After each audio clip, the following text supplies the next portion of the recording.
예, 대학 지자체 협력의 전망과 대안을 주제로 해서 부산광역시의 이성권 경제부시장께서 발표해 주시겠습니다.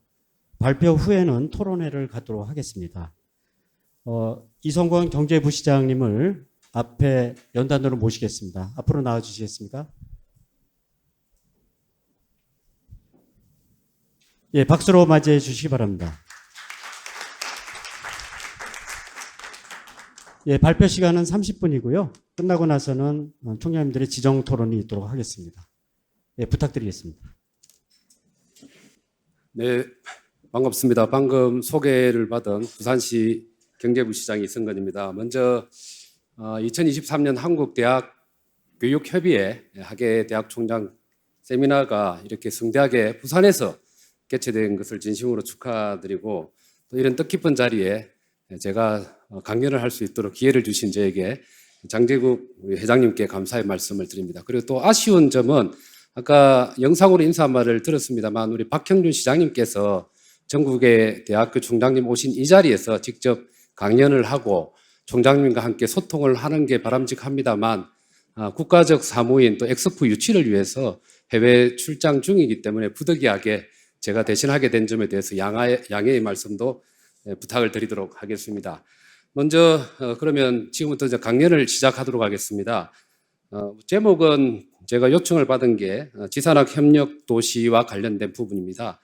부산시가 그리고 있는 지산학 협력 도시의 미래에 대해서 제가 비전과 또 역점적으로 추진하고 있는 그 사업에 대해서, 그리고 또 전망과 과제에 대해서 이 자리에 계신 총장 여러분들과 함께 공유하는 시간을 가지도록 하겠습니다. 네, 첫 페이지입니다만, 지산학협력에 대해서 지산학협력의 성공을 저희 부산시나 저희 박형준 시장님께서는 지산학협력 그 자체만으로 절대 보지 않습니다. 지산학협력 그 외적인 요인들도 같이 병행해서 중요하다고 저희들은 생각을 합니다. 왜 그렇게 생각을 하는가 하면, 지산학협력을 통해서 혹은 우리 교육부가 지금 시행하고 있는 라이즈 체계라든지 글로컬 대학이라든지 여러 가지의 새로운 혁신적인 사업을 추진을 해서 인재가 양성이 되었다 하더라도 이게 지역에서 취업과 창업으로 이어지고, 그리고 지역의 정주가 이루어지는, 그야말로 인재 양성과 취업, 창업, 그리고 지역 정주로 이어지는 선순환 생태계가 형성이 돼야 되는데, 지산학 협력만 열심히 하고 나면 과연 그 생태계가, 그 고리가 안전하게 유지가 될 수 있을까 했을 때는, 잘못하면 고리가 끊어지게 되면 지산학 협력의 결과가 대한민국이 고질적으로 안고 있는 수도권 일국주의, 지방 소멸의 변화시키지 못하는 그런 문제가 있을 수 있다라고 저희 시는 바라보고 있습니다. 그렇기 때문에 도시의 행복도를 높이고 도시에서 살고 있는 시민의 삶의 질을 최고조로 올리는 정주 환경을 제대로 개선해내는 것이 지산학 협력의 성과를 담을 수 있는 그릇을 만드는 것이라고 저희들은 보고 있습니다. 그래서 박형준 시장님이 들어오고 난 이후에 여기 제목에도 나와 있습니다만, 다시 태어나도 살고 싶은 도시를 저희들은 지향을 합니다. 해외에 보시다시피 아일랜드의 더블린이나 그리고 오스트리아나 덴마크 여러 행복도가 높은 도시들이 추구하고 있는 정책들이 있습니다. 그리고 그 결과물들이 있습니다. 거기에 맞춰서 저희 부산시가 지산학 협력의 결과물이 그대로 한 그릇에 담길 수 있도록 노력을 병행하고 있다는 말씀을 좀 드리고 싶습니다. 다음 페이지 넘어가서, 그래서 저희 부산시는 아시아에서, 최소한 아시안에서 삶의 질 지수가 행복도시로서 10위 이내에 드는 것을 저희들은 목표로 삼고 시장님이 출범을 했습니다. 2019년도에 세계적인 컨설팅 회사인 미국의 머슬사가 조사한 바에 의하면 부산은 아시아권에서 한 13위 정도의 행복 도시로서 평가를 받고 있습니다만, 퇴임 전까지는 10위권 안으로 진입을 시키는 것을 목표로 하고 있는데, 재밌는 게 지지난주 2주 전에 발표가 났습니다만, 머슬사는 아니지만 영국에 있는 EIU라는 또 컨설팅 회사가 세계에서 살기 좋은 도시 지수를 매겨서 발표를 했는데, 아시아에서 부산시가 6위로 들어가 있습니다. 그 정도로 그 2년이란 짧은 기간이지만은 나름대로의 평가를 받고 있다고 저희들은 보고 있습니다. 행복도를 높이기 위해서 정주 환경을 제대로 만들기 위해서 저희 부산시가 하고 있는 역점적인 부분을 조금 짧게 말씀을 드리면 지산학 협력 도시를 만드는 것입니다. 이 부분은 제가 뒤에 좀 차분하게 설명을 드릴 것이고요. 그 다음에 15분 도시입니다. 잘 아시겠지만 N분 도시라는 것은 글로벌한 도시들이 추구하고 있는 정책입니다. 탄소 중립 사회와 또 삶의 질을 높이기 위해서 걸어서든 자전거든 15분 이내에 주거와 또 일자리 그리고 여가, 의료, 체육 뭐 다양한 것들을 누릴 수 있는 그런 도시를 지향을 하는데 저희 박형준 시장 체제에서는 15분 도시로 시민들의 삶의 질을 높이기 위해서 노력을 하고 있습니다. 그리고 노후가 되면 또 건강이 중요하기 때문에 일상적인 생활체육이 정착된 생활체육의 천국 도시도 지향하고 있고 고퀄리티의 하이엔드의 또 문화도시도 저희들은 지향을 하고 있습니다. 이러한 노력들을 박형준 시장이 2021년도에 5월에 취임을 하셨는데 그러한 노력의 2년간의 노력의 결과로서 지금 부산시는 화면에 보시는 것처럼 이런 평가를 받고 있습니다. 한국기업평가연구소에서 선정한 도시 브랜드 평판 전국 1위를 하고 했고 고용노동부에 선정한 워라벨 전국 1위라든지 그리고 또 국회에서 평가한 걸로서는 한국인의 행복조사에서 특광역 신중에서 1위를 했습니다.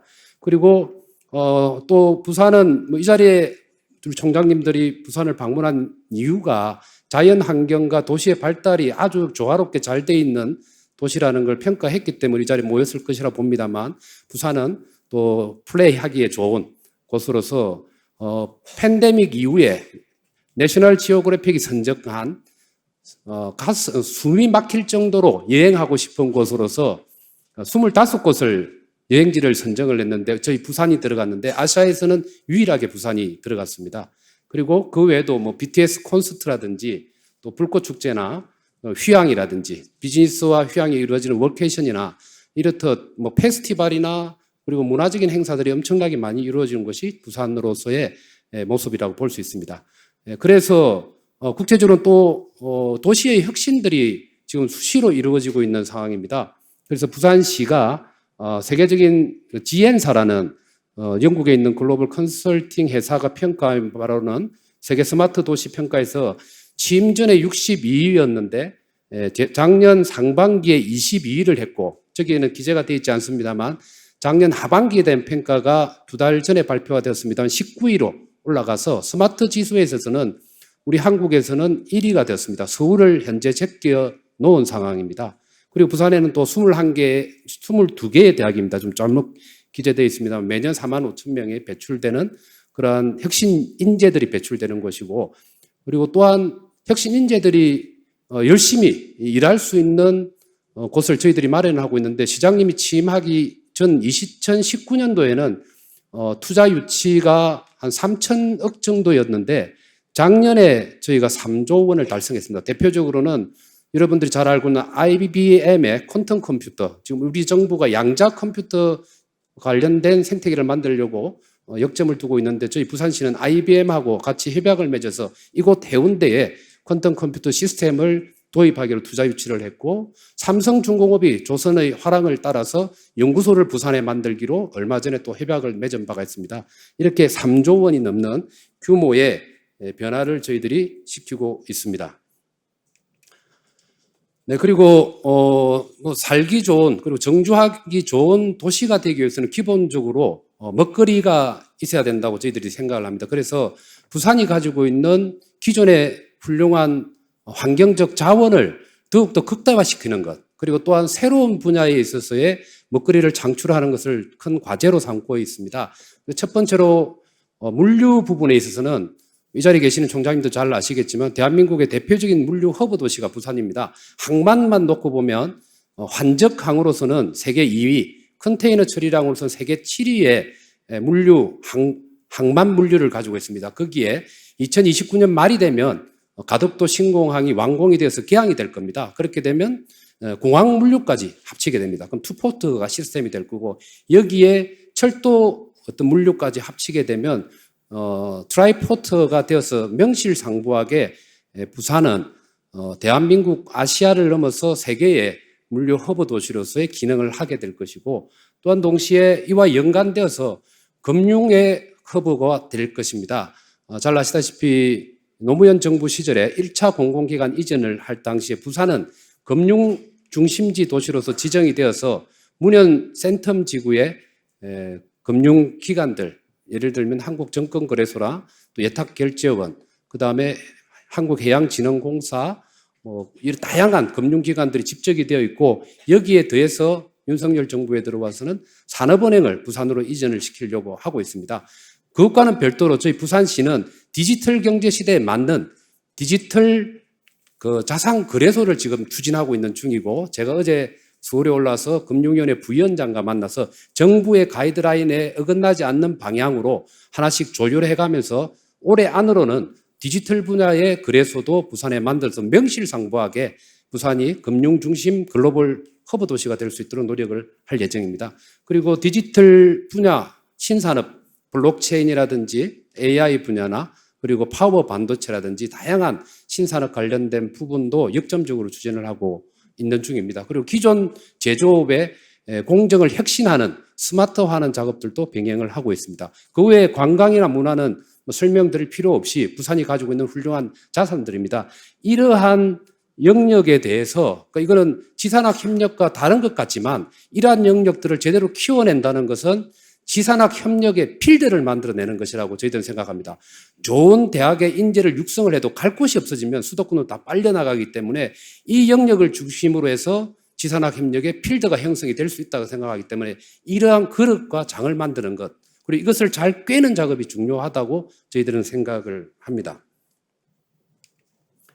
네, 그래서 저희가 이것을 깨는 작업이 중요한데, 깨기 위해서 부산은 지산학 협력을 추진하기 얼마나 적합한 도시인가를 짧게 말씀을 드리겠습니다. 우선 부산에는 우수한 인프라를 갖춘 대학이 22개가 소재를 하고 있고요. 그리고 뛰어난 역량을 갖춘 혁신 인재들이 매년 4만 5천 명씩 이렇게 배출이 되고 있습니다. 또한 부산의 산업 구조의 조금 한계이기도 하고 또 특징이라고 할 수 있습니다만, 지역에 있는 기업들이 한 산업 구조가 74% 정도가 서비스업입니다. 제조업이 14.3% 정도고 건설업이 5.5% 정도가 됩니다. 그래서 제조업의 한계가 있습니다. 근데 그 제조업의 한계 속에서 신산업들은 저희들이 기업들을 유입을 하고 있는 중이고, 기존 기업들을 새롭게 스마트화 시키고 혁신 인재를 집어넣는 다른 측면에 있어서 혁신을 원하는 지역 기업이 많다는 이런 특징을 가지고 있기 때문에 지산학 협력을 하기에 좋은 도시를 부산이라고 말씀을 드릴 수가 있습니다. 자, 그러면 이러한 조건을 갖춘 지산학 협력 도시로서의 부산을 우리 부산시는 그동안 지산학 협력을 위해서 어떤 일을 했는지 짧게 소개를 드리겠습니다. 먼저 박영준 시장님이 아까 말씀드린 것처럼 5월 9일 날 보궐선거를 통해서 2021년 당선이 되고 5월 10일부터 임기가 시작됐습니다만, 취임하자마자 바로 7월 달에 전국에서는 유일하게 가장 빨리 지산학 협력, 그러니까 고등교육기관인 대학을 대상으로 하는 전담과를 신설했습니다. 그래서 지산학 협력과를 그때부터 만들어서 20여 명의 직원들이 지산학 협력의 고도화를 위해서 일을 시작을 했습니다. 그리고 두 번째로는 그것은 총괄적인 고등교육기관에 대한 정책을 수립하고 평가하고 또 새롭게 정책을 입안하는 과정을 거친다면 그것을 현장에서 실행하기 위한 집행적인 측면에서 컨트롤 타워를, 부산에 테크노파크가 있습니다만 그 산하에, 그 안에 지산학 협력 센터를 만들어서 지금 일을 하고 있고, 지금 현재로서는 센터장을 비롯해서 한 15명 정도, 14명 정도가 근무를 하고 있는데, 저희 부산시가 공공기관을 효율화하는 작업을 하고 있습니다. 부산 산업과학 혁신원 안에 있던 산학협력 부분과 인재평생교육원에 있던 평생교육인재원에 있던 산학협력 부분에 있는 인력과 기구 기능들을 지산학협력센터에 지금 최근에 다 직결시키고 있는 상황입니다. 그리고 그 다음에는 실제 기업에게 도움이 될 수 있는, 그리고 대학과 직접 연계를 시키는 조직적인 구조로서 지산학협력 브랜치를 기업과 연구기관, 혁신기관 이런 데다가 브랜치를 만들어 놓고 있습니다. 현재로서는 63개가 구축되어 있는데 올해 말까지는 75개, 내년 말까지는 100개의 브랜치를 구축합니다. 이것은 예를 들면 어느 기업이 있으면 이 브랜치가 되면 여기에는 대학의 학생이 거기에 가서 같이 일을 하게 되고 졸업을 하고 나면은 거기에 취업을 하는 그러한 모세혈관과 같은 세포를 살리는 모세혈관과 같은 기능을 이미 촘촘하게 부산시는 정책의 단위인 시에서부터 브랜치까지 이렇게 이어져 있다는 말씀을 드립니다.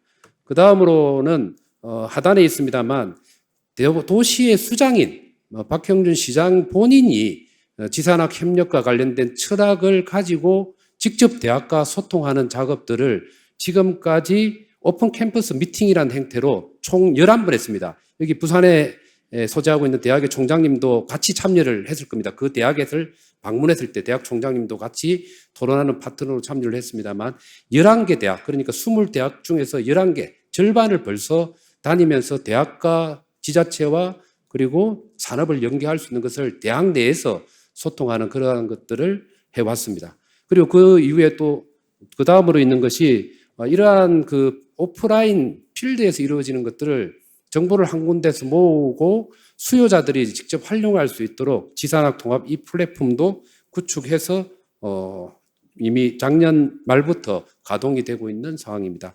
그리고 끝으로 끝이 아닙니다만 마지막으로 이 페이지에서는 지산학과 관련된 엑스포를 저희들이 작년 처음으로 개최했고 올해도 2회째로 10월 달에 개최 예정으로 있습니다.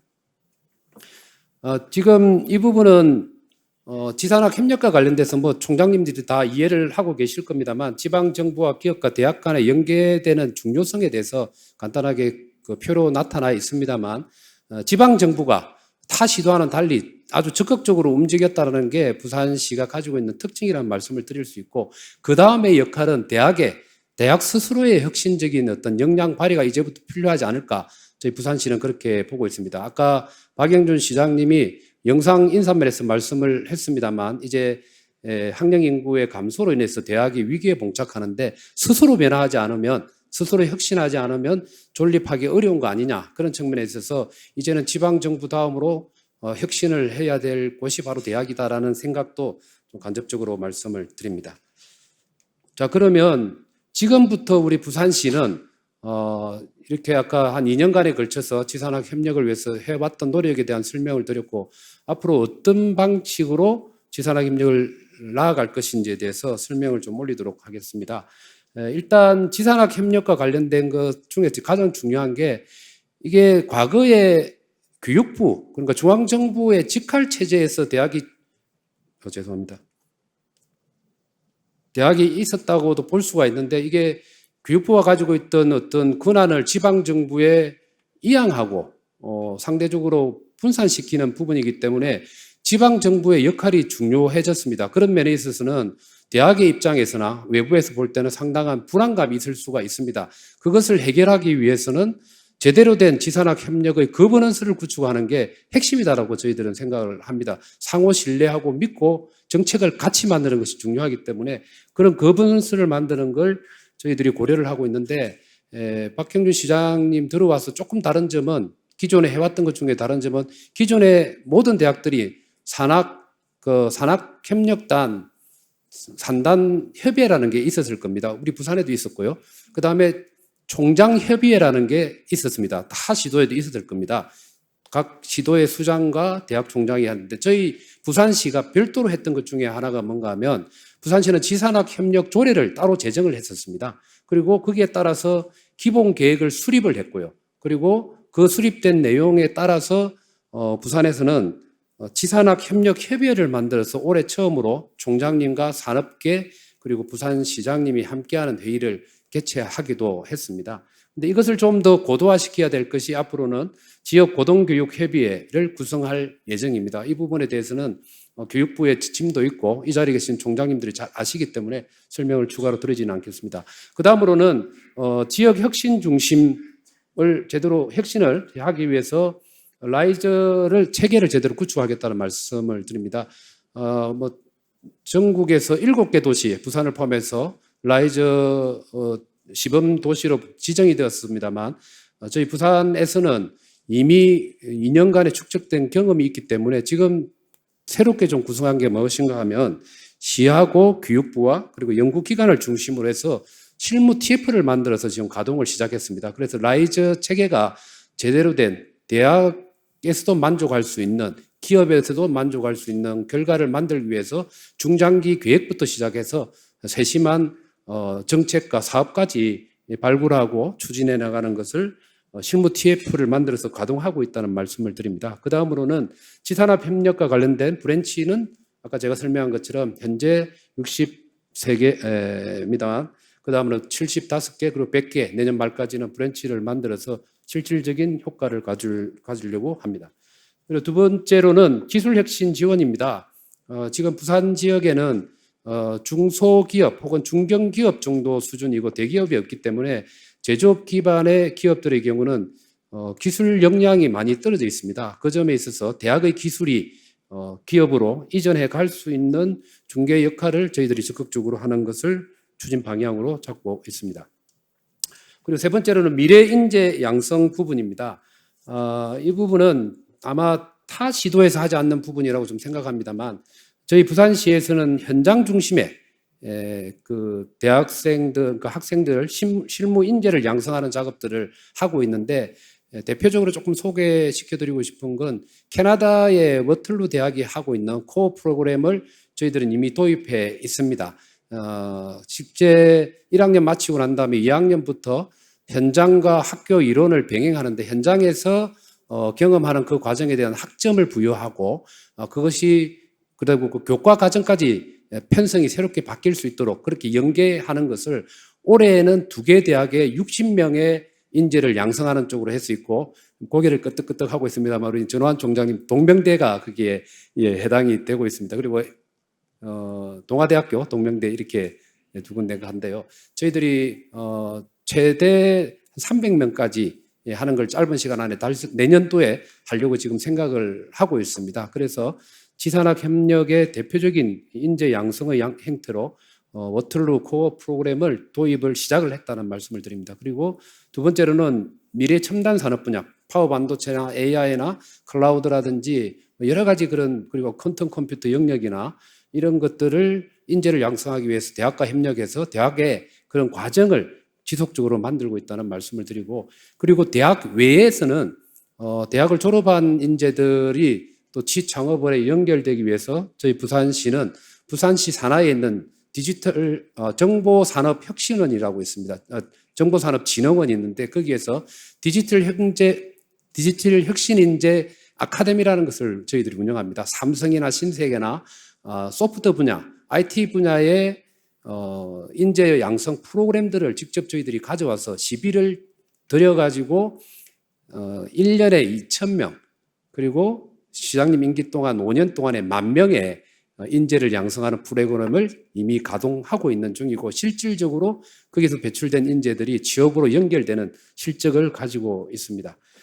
그리고 끝으로 대학 혁신을 유도하는 겁니다. 아까 제가 말씀드린 것처럼 타 시도는 잘 모르겠습니다만 저희 부산시는 어쨌든 부산시가 좀 주도를 해서 지산학과 관련된 노력을 저희들이 적극적으로 하고 있습니다만 저희들이 해보면서 느낀 게 대학 간의 경쟁도 심하고 그 대학 간의 경쟁 속에서는 4년제와 4년제가 아닌 곳, 그다음에 사립대와 국립대 이런 게 다 다르고 근데 학령 인구는 줄어들고 있는 상황이기 때문에 지자체가 할 수 있는 것은 한계가 있다라고 저희들은 봅니다. 그래서 대학 스스로의 혁신이 필요하다라고 생각을 하고 그 혁신이 이루어질 수 있도록 지원하고 도와주는 역할을 부산시가 적극적으로 하려고 합니다. 그래서 글로벌 대학 육성하는 데 있어서도 부산시가 적극적으로 예를 들면 최근에 선정이 되었습니다만 전국에 15개의 글로컬 대학, 예비대학 15개가 지정이 됐습니다만 지정이 되고 난 다음에 실질적인 성과가 날 수 있도록 지원하고 또 글로컬 대학으로 예비인가나 본인가 못 받는다 하더라도 다른 대학들이 특성화라든지 혁신을 위한 노력을 할 때 저희 부산시가 적극적으로 힘을 보태려고 합니다. 그 다음으로는 학령 인구가 줄어들다 보니까 학교 안에 캠퍼스 안에 유휴 공간들이 많아지는데 이것을 산업과 연계된 형태 혹은 다른 방식으로 활용하는데 또 부산시가 도와주려고 하고 있습니다. 그리고 끝으로 대학의 특성화 부분입니다. 이 부분은 뭐 저희가 말씀을 안 드려도 잘 아시겠습니다만 저희 부산에서는 동서대의 경우는 문화 콘텐츠 부분 그리고 한국해양대는 스마트 선박 부분, 동아대는 수소 분야 이런 쪽으로 해서 특성화를 시키는데 저희 부산시가 함께 스크럼을 짜고 나가고 있다는 말씀을 드립니다. 네, 이렇게 제가 나름대로 우리 부산시가 지산학 협력의 성공을 위해서는 지산학 협력의 외적인 도시의 삶의 질의 문제가 중요하다는 말씀을 좀 드렸고 거기를 위한 저희 부산시의 노력 그리고 지산학 협력을 위해서 추진해왔던 과정 그리고 앞으로의 방향에 대해서 설명을 드렸습니다. 마지막 한 장만 조금 설명드리면 우리 박형준 시장께서 지금 밖에 나가 계십니다만 엑스포 유치를 위해서 누구보다도 열심히 뛰고 있는데 엑스포 유치는 절대 부산만의 미래를 위해서가 아니고 대한민국의 미래를 위해서입니다. 지금 이 자리엔 지방대학에서 오신 분들이 거의 대다수라고 생각을 합니다만 수도권 일극주의가 너무 극심해서 수도권은 콩나물이 되고 있고 지방은 사막화가 되고 있는 상황입니다. 이것을 저지하기 위해서는 나름대로 지역 내에서 성장의 새로운 축들이 형성이 돼야 되는데 저희 동남권에서는 부산이 중심적인 역할을 하려고 하고 있고 거기에 마중물 역할로서 큰 역할을 해줄 수 있는 게 엑스포 유치입니다. 그래서 단순하게 부산만을 위해서가 아니고 국가의 균형 발전 또 동남권의 새로운 성장축 그래서 대한민국이 한 바퀴가 아니고 두 바퀴로 가는 그런 균형 잡힌 나라로 만들기 위해서 부산시가 노력하고 있다는 말씀을 끝으로 드리도록 합니다. 다시 한번 뭐 짧은 시간인지 긴 시간인지 모르겠습니다만 우리 박형준 시장님께서 하셔야 될 얘기를 제가 대신해서 전해드렸습니다. 경청해 주신 우리 총장 여러분들께 진심으로 감사의 말씀을 드립니다. 감사합니다. 네, 고맙습니다. 잠시 자리해 주시면요. 저희가 토론회를 위해서 잠시 단상을 좀 정리하도록 하겠습니다. 예, 토론회 자장은 장재구 회장님께서 맡아주시겠습니다. 부탁드리겠습니다. 네, 오늘 이성근 부시장님께서 좋은 발표를 해주셨는데요. 우리 이성근 부시장님은 부산에서 가장 바쁘신 분이십니다. 시장님이 엑스포 유치 때문에 해외에 많이 나와 계시기 때문에 원래 그 부시장으로서 해야 될 업무와 플러스 우리 시장님의 업무까지 다 맡아서 하시기 때문에 굉장히 바쁘신 분이십니다. 그런데 시간을 오늘 저녁 시간까지 다 내주셔서 아주 감사하게 생각하고요. 또 우리 이성근 부시장님께서는 국회의원도 역임하셨고 또 코트라 감사도 하셨고 또 주 고업에 한국 총영사도 이렇게 하셔가지고 아주 국제적인 감각도 가지고 계신 분이십니다. 그래서 특히 이제 지산학, 특히 대학과의 협력 관련해서는 굉장히 관심을 가지고 계신데 오늘 좋은 발표를 해주셨습니다. 부산이 사실은 뭐 지산학의 선도주다라고 저희들은 생각을 하고 있습니다. 부산에 있는 대학 총장님들은 다 그렇게 생각하고 있는데 오늘 참 좋은 활동을 소개해 주셔서 감사하다는 말씀을 드리고요. 사실 우리 대학 총장님들께서는 이 라이즈 체계라는 거에 대해서 아직 잘 모르겠다 하시는 분들이 굉장히 많으시고요. 또 지자체가 과연 이 고등교육을 담당할 수 있는 그 정도의 시스템을 가지고 있을 것인가 하는 것에 대한 또 의문을 가지고 있는 것도 사실입니다. 그래서 오늘 아마 패널로 참석하신 총장님들께서는 그런 부분에 대해서도 좀 질문도 해주실 것으로 생각이 들고요. 또 각 지자체에 계시니까 또 그 소속된 대학의 지자체에서는 또 어떤 활동을 하고 있는지에 대해서도 아마 소개하는 그런 시간이 될 수 있을 것으로 생각을 합니다. 오늘 참석하신 분들, 패널로 참석하신 분들은 먼저 소개해 올리겠습니다. 먼저 수도권 대학 중에 서울총장포럼 회장이신 상명대학교 홍성태 총장님 나와 주셨습니다. 그리고 비수도권 대학 중 7개 권역 협의회 회장을 맡고 계시는 전남대학교 정성택 총장님 나오셨습니다. 그리고 국립대학 중에 거점 국립대 협의회 회장이신 부산대학교 차정인 총장님 나오셨습니다. 네, 사립대학 중에서 충북지역 협의회 회장이신 중원대학교 황윤원 총장님 나오셨습니다. 요새 중원대학교가 여기저기 광고를 많이 해서 부산에도 뭐 보니까 광고를 많이 하시던데 나머지 지역 침략하시면 안 되는데 네, 많이 하시는 것 같습니다.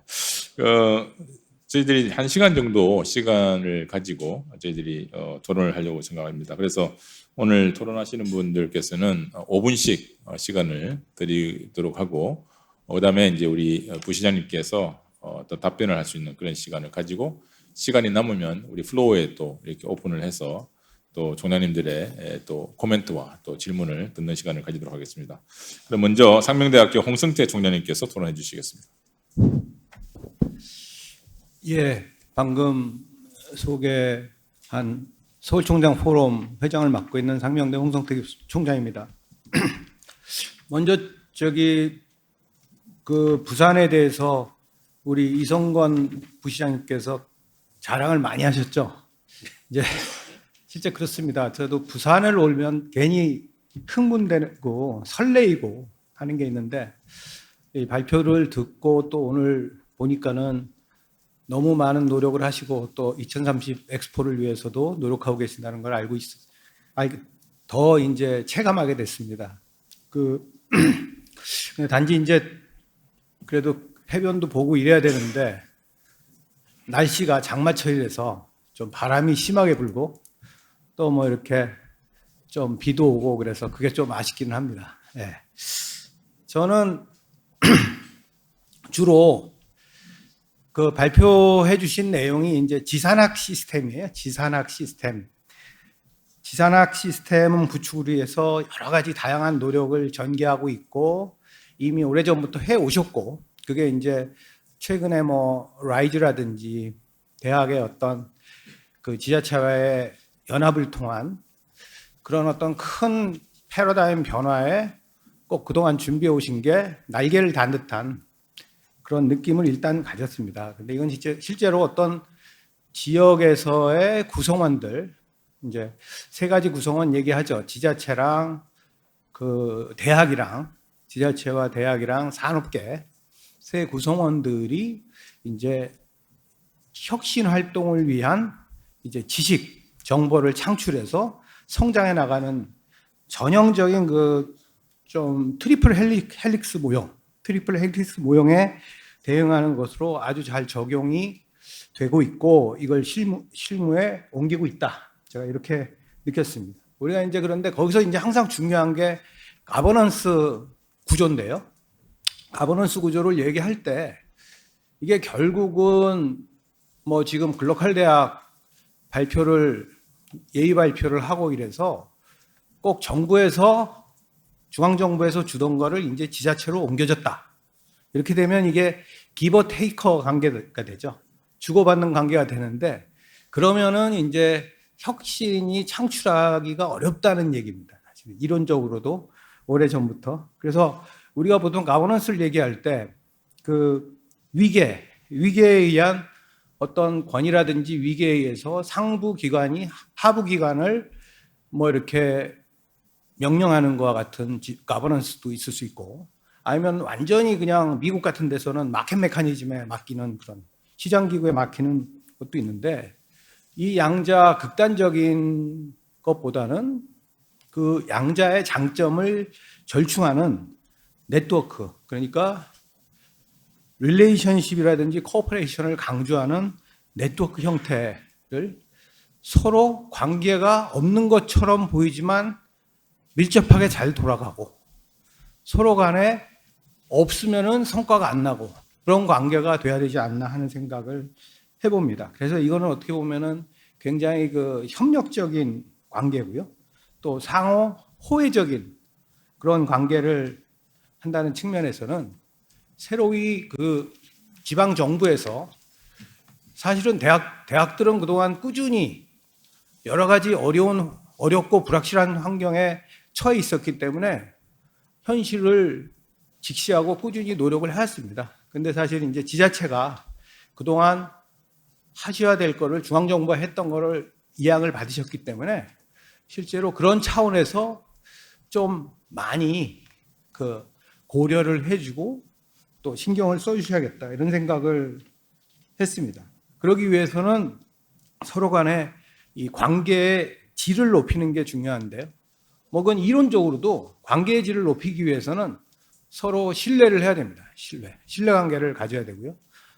근데 이 굉장히 중요한 개념인데 잘 그게 지켜지지 않기 때문에 학문적으로도 굉장히 오랫동안 논란이 되고 한데 신뢰를 하고 나서 트러스트를 하고 나면은 이제 커미트먼트를 해야 됩니다. 사실은 헌신하고 상대방을 위해서 내 거를 뭐 바칠 수 있는, 그래서 그런 방향으로까지 우리 그 지산학 체제가 움직여야 되는데, 그렇게 하기 위해서는 서로 간에 아주 쉬운 것 같지만은 뭐 양보하고 또 배려하는 그런 미덕이 필요하겠죠.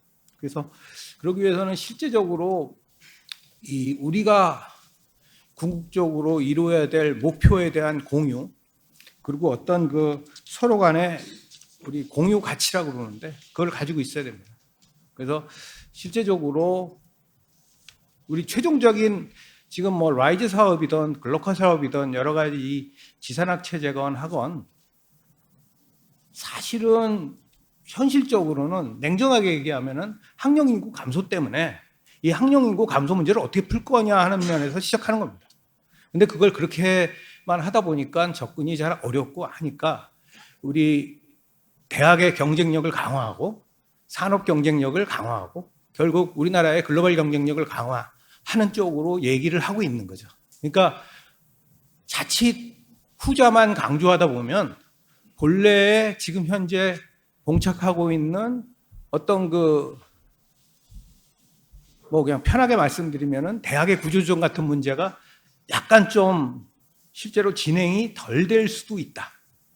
그래서 예산이 많이 투입되고 기간이 흘러가는데 우리의 후속 세대들이 더 큰 문제를 안을 수 있다라는 생각도 하게 됩니다. 이거는 그러니까 이번 글로컬 발표회에서도 실질적으로 뭐 여러 가지 뭐 비평이라든지 여러 가지 뭐 얘기를 해주시는데 실제로 이렇게 했을 때 정원이 많이 주나?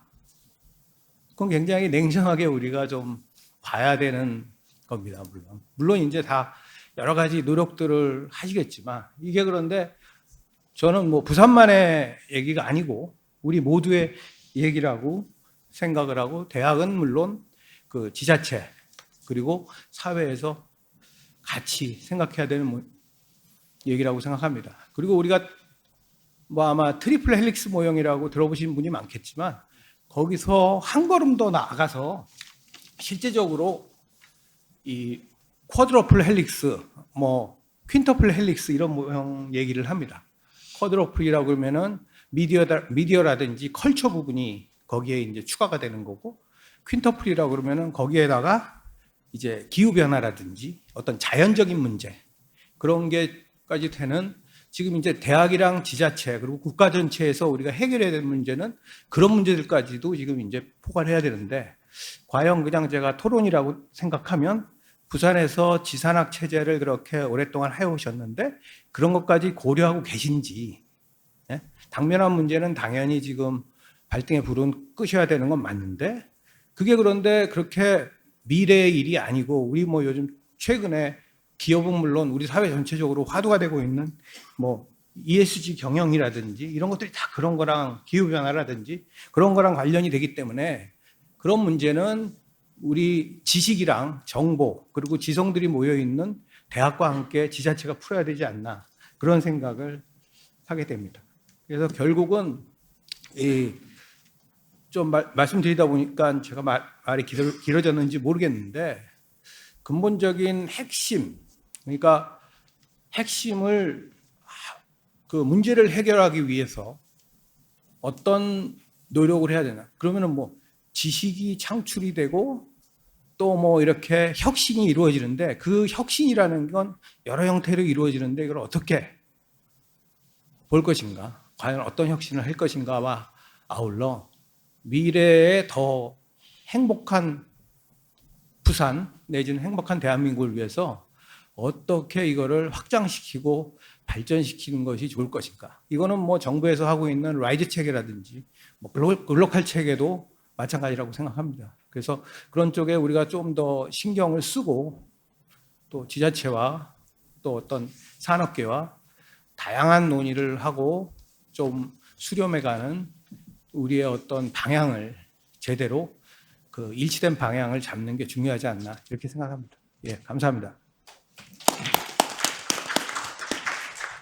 네, 홍 총장님께서 말씀하신 내용 중에서 그 관계의 질, 그러니까 지산학의 어떤 그 관계의 질을 좀 높여야 된다, 이 말씀이 굉장히 좀 마음에 와닿는 것 같습니다.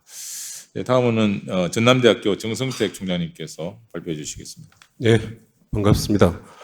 저는 2년차 총장입니다. 아마 대학이 미션 자체가 교육과 연구를 통해서 미래 발전을 한다라는 그런 이제 고유 미션을 생각하면서 총장이 됐을 때의 제 기대는 그거였거든요. 다양한 학문 생태계에서 학생들을 만나고 다양한 학문 전공자인 교수들을 만나면서 학자로서의 다양한 학문의 향유를 누리는 학자로서의 자유로움을 느끼는 게 총장이구나라는 기대를 하고 출발을 했는데 한 번도 지금까지 그 향유를 느끼지 못한 채 첫 번째 해에는 코로나를 자주 만났고요. 그때는 한 번도 경험하지 못했던 안전한 교육 환경. 두 번째는 오늘 주제가 됐던 라이즈 글로컬을 준비하느라고 정신이 없이 보는 인사 총장입니다. 그리고 여러분 보시면 저기 타이틀에 7개 권역 총장협의회 대표라고 적어 있을 건데 7개 권역 총장협의회 대표이기 때문에 또 바로 그 자연스러운 그 생태계에서 탄생한 겁니다. 흔히 말하는 수도권, 비수도권이라는 단어가 너무 보통 명사화 됐었는데 다양성을 갖춘 건 좋지만 수도권과 비수도권 자체가 다양성의 이분화가 아닌 서열화의 이분화가 됐다는 차원에서 지역대학 총장님께서 스스로 이건 균형 발전 차원에서의 우리 스스로의 난제를 해결하는 플랫폼이 필요하다라는 차원에서 아마 2년 전 이 부산에서의 모임 때 이 협의체가 발생하였습니다. 그래서 혹시나 많은 총장님께서 이 대교협에 사는 7개 권역 총장협의 정체성이 어떤 수도권과 비수도권의 대립이나 또는 경쟁이 아닐까라는 우려신 건데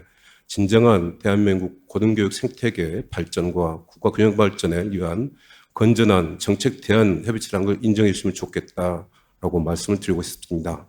그런 차원에서 오늘 저희들이 지방에 대한 고등교육이 처한 공통의 위기를 한 섹션 말씀드리고 싶고요. 거기에 대한 대책을 좀 여러분과 공유하고자 합니다. 아마 18페이지부터 제가 자료를 준비했는데 대학의 탄생, 미션 이런 건 다시 말씀드리지 않겠습니다. 그런데 지역의 저의 현안에 대해서 제가 속한 거점국립대 총장협의회 9분의 총장님이 계십니다. 근데 총장의 분포가 9명 중에서 7명이 공과대학 교수입니다. 즉 대학이 다양한 학문 생태계를 유지해야 되는 그런 미션 중에서 기초보호학문 또는 문사철을 생각하는 인문학의 생태계에서는 더 이상 지역에서는 살아남을 수 없는 구조가 되었습니다. 오늘 라이스 체계도 근본도 대학이 산업화 인력의 인재를 양성하고 국가 발전에 기여해라 라는 미션인지 알고 있지만 그것은 대학의 존재는 하나의 필요 조건이지 충분 조건은 아닌 것 같습니다. 우리가 여기서 앉아있지만 다양한 총장님들이 계시지만 정말 구텐베르크 대학에서 1차 산업혁명을 유발했던 것이 대학이긴 맞습니다만은 마틴 루터가 생각했던 인간 사유의 폭을 증폭시키는 것이 바로 대학이었습니다. 그리고 또는 바우하우스나 이런 옥스퍼드의 모데나 백신이 나왔던 것도 단순한 산업화 인력이 아니라 대학이 가지고 있었던 교육, 연구, 봉사의 기능을 실천하다 보니까 코로나의 글로벌 위기를 극복할 수 있었던 것이 바로 대학의 존재 가치 중에 하나입니다. 근데 라이즈의 출발은 아까 말씀드린 대로 대학의 기능 중에 하나인 교육, 연구, 봉사의 한 축 중에서 산업화 인력의 생산 도구로 보는 한 면을 강조되는 정책이 아니고 그런 출범 자체가 많은 대학 구성원의 주인인 총장들과 학생들, 연구자들이 위한 공론화 과정을 거치지 않고 정책을 수립하고 난 뒤에 그 배정된 모습을 여러분들이 스스로 품어라라는 그런 난제를 받았던 것이 바로 이 라이즈 체계의 문제점 중에 하나가 아닌가라고 생각해 봅니다. 두 번째는 제가 7개 권역 총장협의회 대변을 보지만 아마 심한 출발점에 아마 그 기울어진 농정장의 표현은 한번 사용하고 싶습니다. 19페이지 나와 있었던 지역 생태계와 수도권, 비수도권의 여러 가지 지표를 여러분하고 공유자 합니다. 수도권의 국토 면적은 대한민국의 12%입니다. 현재 인구의 분포는 52%입니다. 제가 전공하는 분야를 꼭 비우는 것은 아니지만 모든 인류가 성인이 되면 심한 성인병을 낳게 되는데 대부분이 우리 말하는 복부 비만이 그 원인입니다. 즉 대한민국 생태계도 이상하게 12%에 해당되는 국토 면적에 52%의 인구가 묻혀 있고 청년 인구는 더 많은 인구가 모여 있습니다. 그 이유는 여러분 잘 아실 겁니다. 지방에는 일자리가 없고 수도권에는 잠자리가 없다는 단어도 이미 공론화되어 있었습니다. 그리고 제가 속한 광주 전남 지역에서도 청년 측은 대학과 일자리를 통해서 수도권으로 가고 있습니다. 또 그분들이 가장 많은 것은 문화 활동을 짓기 위해서 수도권으로 향하고 있습니다. 제가 속한 많은 청장년층도 어떤 중요한 결정을 정의한 회의 자체에도 회의를 위한 수도권 집중을 가고 있습니다. 또 하나 노인 인구들은 병원을 찾기 위해서 수도권을 가고 있습니다.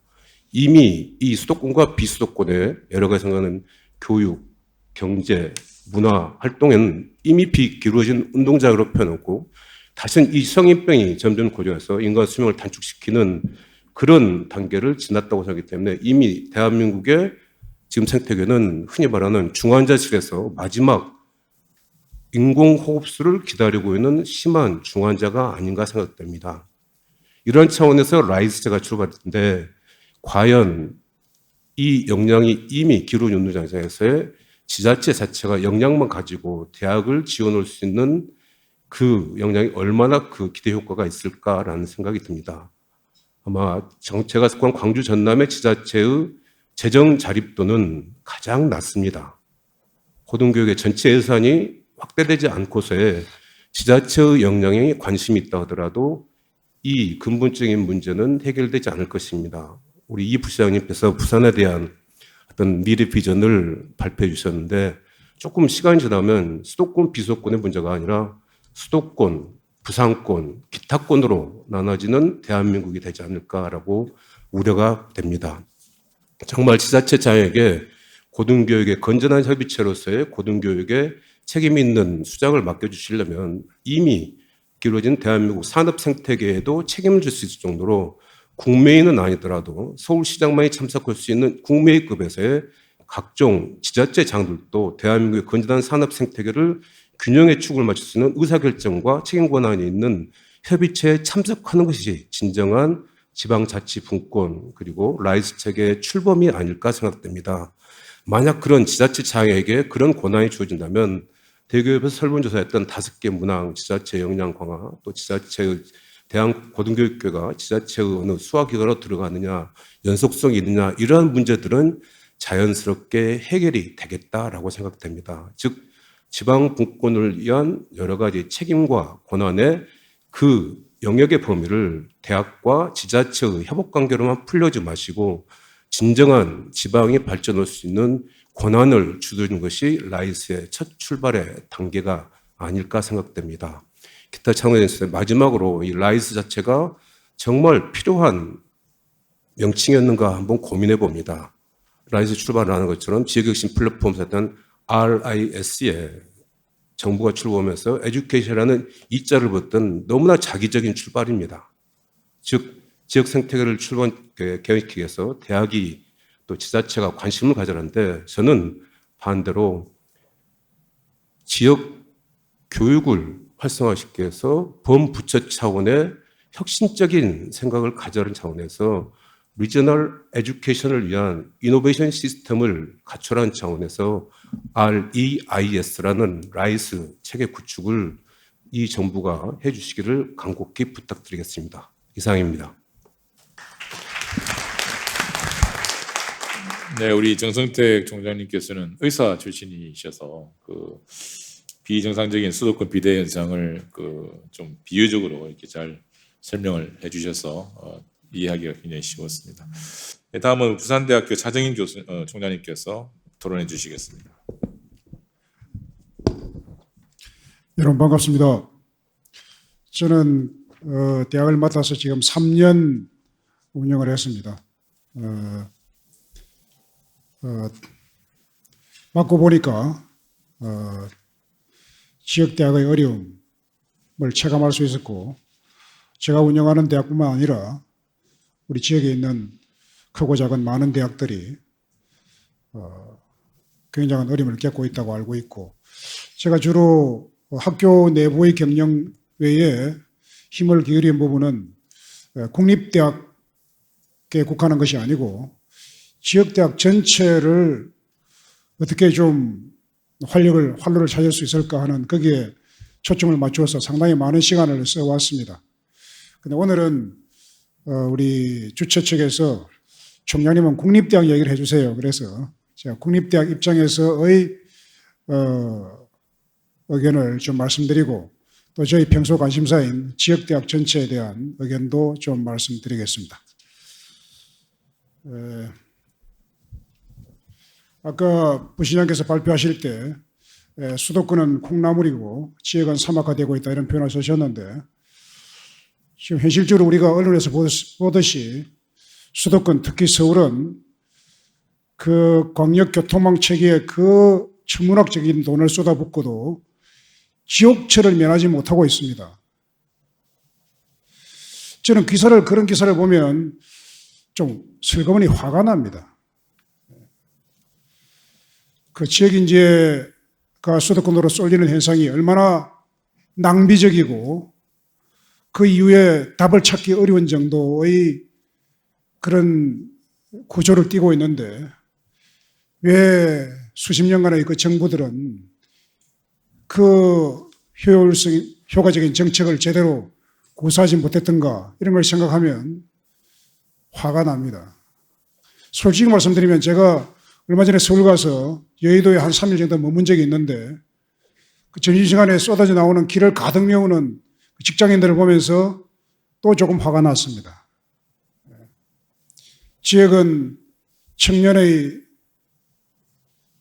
수가 급격히 감소하면서 활력을 잃고 있고 서울은 이렇고 그래서 이 모든 문제를 풀어나가는 해답이 정부가 정책을 쓴다면 지역대학을 육성하는 것이다. 가장 빠른 해법이다.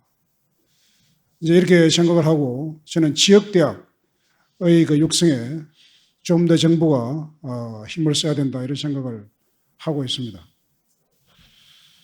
그래서 최근에 정부가 라이저 체제를 도입하면서 지방대학 시대를 표방하고 여러 정책을 쓰고 있는 것은 환영합니다.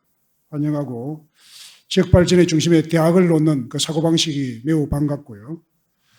경쟁력 있는 지역대학을 육성한다는 것, 그리고 지역과 대학의 동반 성장을 추진한다는 것에 대해서 크게 공감하고 이 정부나 지자체의 정책 방향에 호응하면서 지역대학의 살 길을 찾는 방향을 저는 생각하고 있습니다.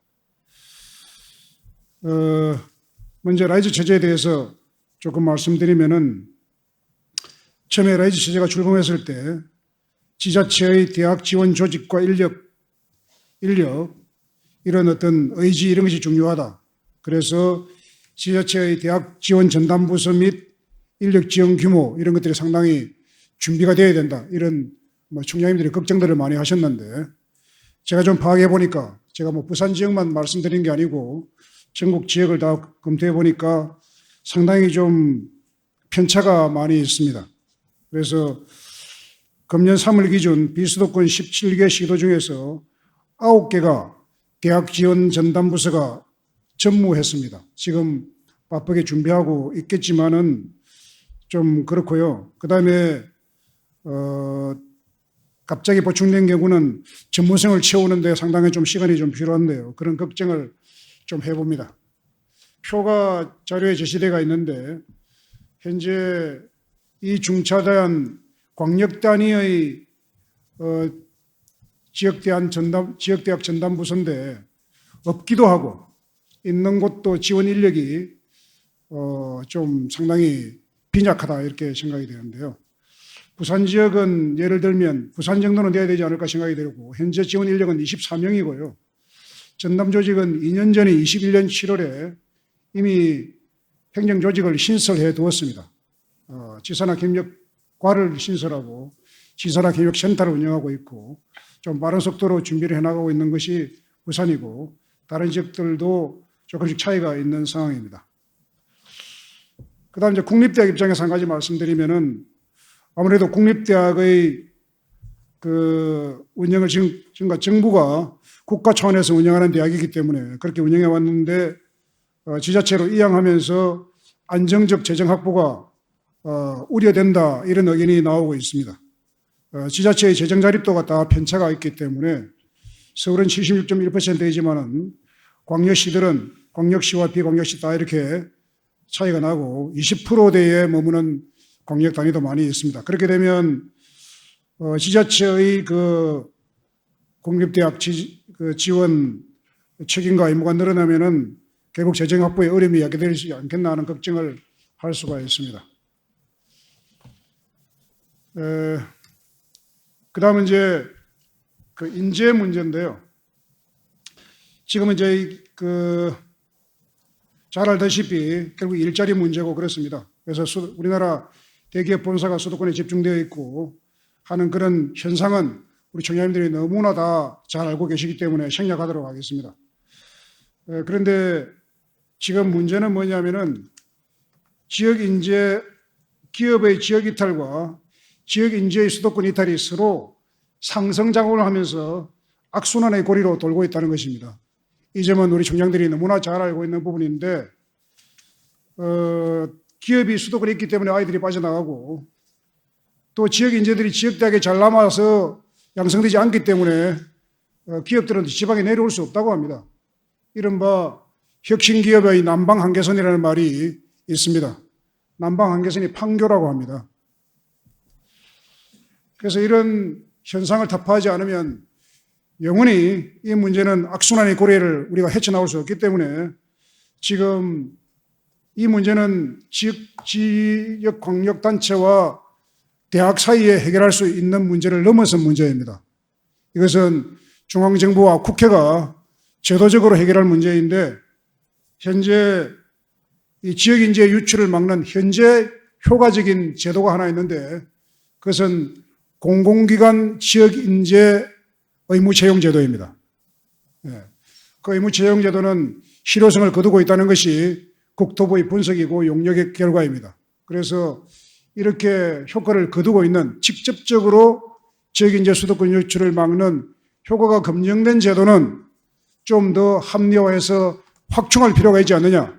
이것이 우리 지역대학들 특히 7개권역 총장님들의 일치된 견해이고 정부와 국회에 많이 건의하고 요청하고 있는 중입니다.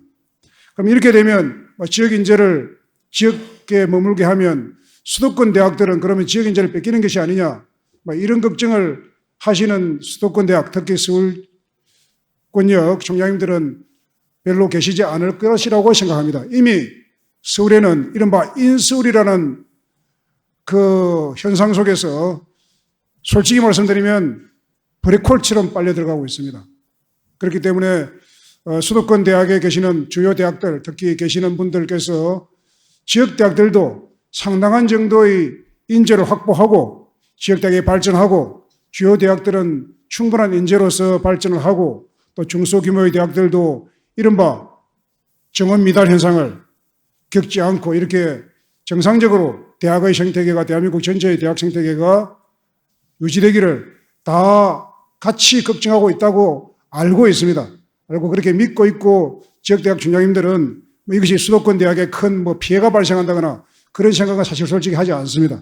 그렇게 열심히 추진하고 있는데 특히 수도권, 특히 서울 쪽의 주요 대학 총장님들께서도 이런 지역 총장님들의 노력에 대해서 응원을 보내주시기를 바란다는 말씀을 감히 드려봅니다. 그리고 지역인재의 수도권 쏠림 현상은 그 파장이라는 것은 우리 국민 전체가 다 걱정하고 있는 초저출산과 직결됩니다. 인재의 수도권 쏠림이 집중이 이른바 집값 폭등을 낳고 청년들의 절망을 낳고 결혼과 출산을 기피하는 현상이 그대로 데이터로 나타나고 있습니다.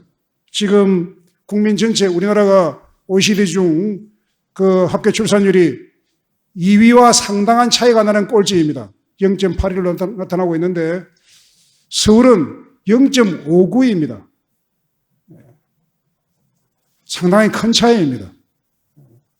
서울 아닌 다른 지역을 합하면 0.9 정도는 되는데요. 서울은 0.59입니다. 이것이 이른바 수도권 청년 쏠림 현상이 초저출산과 직결된다는 그런 인구학자들의 분석이기도 합니다.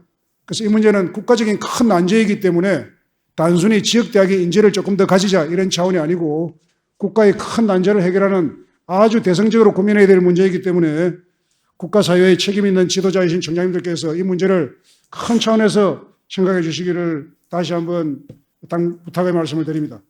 마지막 약간의 코멘트는 라이즈 체제 시범 지역으로 여러 7개 시도가 선정돼 운영하고 있는데 신규 플랫폼을 운영하고 있습니다. 여기에 대해서 또 국립대학 입장에서 한 가지 말씀드리면은 국립대학은 이 법적 규제가 있어서 이른바 이 플랫폼이라든지 관객단체 가령 지산학 협력과라든지 파견하는데 그 제약이 있군요. 1년 이내만 보낼 수 있고 뭐 급수도 제한이 있고 막 이래서 이런 문제들에 대해서는 교육부 등의 정부 부서에서 좀 생각을 같이 해주시기 바랍니다. 마지막 코멘트는 결국은 좀 더 큰 차원의 말씀을 드리면은 학령인구 감소, 수도권 쏠림, 지역 소멸, 지역대학의 위기 이런 큰 문제 속에서 이 대학 정원 문제를 어떻게 할 것인가, 수도권 대학 정원을 어떻게 할 것인가, 지역대학 정원을 어떻게 할 것인가, 감축한다면 어떤 원칙하에 감축해야 하는가, 이런 문제에 대해서 우리가 이 대화를 피할 수 있겠습니까? 저는 이 문제는 총장님들이 피하지 않고 해야 될, 피할 수 없는 문제라고 생각합니다. 이런 큰 주제에 대해서도 우리 총장님들과 함께 정부가 적극적으로 이 문제에 대해서 대화를 하고 그 미래를 위한 정책적인 방향을 내놓아야 된다 생각하고, 이 문제는 도대체 어떻게 되는 것이지 하고 걱정하고 있는 청년들이 되게 많으십니다.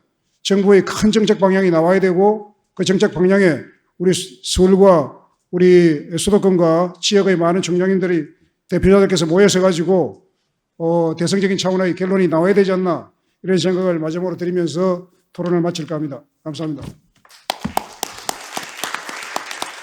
네, 차정인 총장님께서는 우리 공공기관의 지역 인재의 의무 채용 비율을 높이는 것을 위해서 아주 열심히 노력을 하고 계신데, 국회에서 그것이 좀 통과가 되어서 많은 지역 인재들이 좀 공공기관으로 취업할 수 있는 길이 열렸으면 좋겠다, 이런 생각을 가지고 봅니다.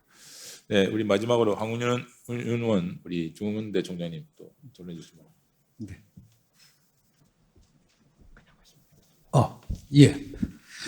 예, 중원대학교 황윤원입니다.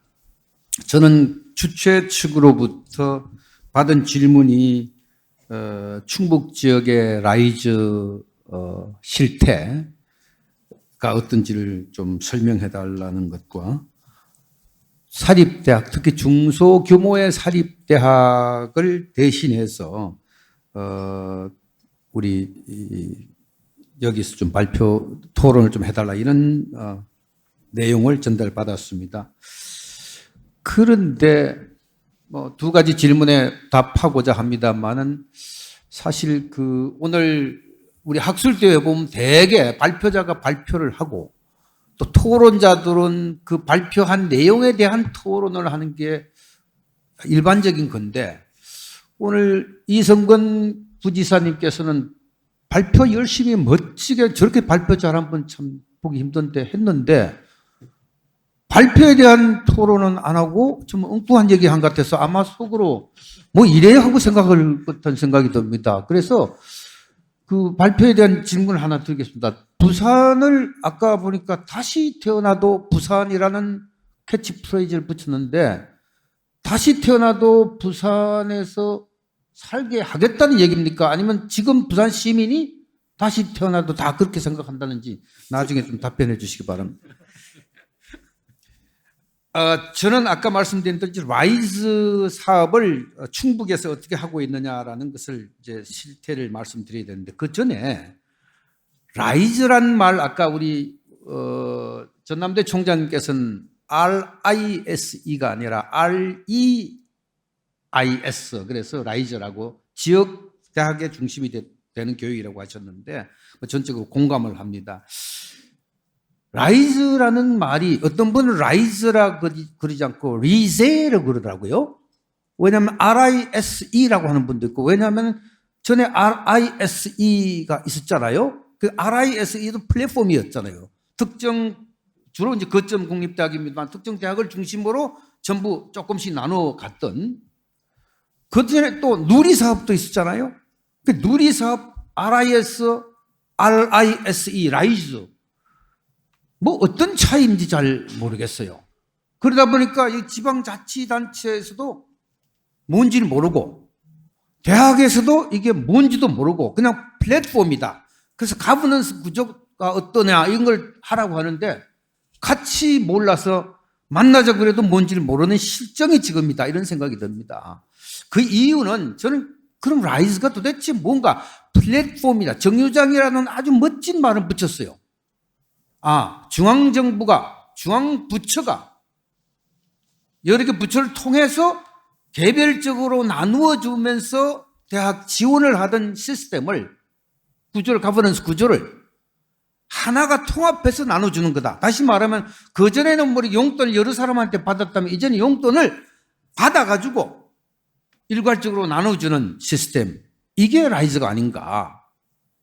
근데 용돈을 여러 군데서 받을 때는 어릴 적에 이쪽에는 이렇게 아양 떨고 저쪽에는 저렇게 웃어주고 해서 받았는데 이제는 그게 아니라 한 사람한테 지금 나눠주는 사람한테 전부 관심을 표명해야 되고 어쩌면 목도 매여야 되는 지방자치단체, 특히 광역자치단체장은 이제 지역에 있는 대학들의 목을 잴 수도 있고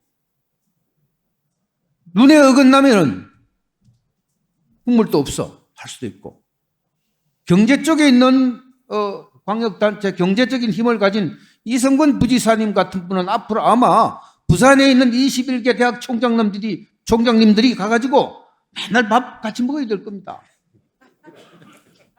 이런 시대가 이게 라이즈가 되어버렸습니다.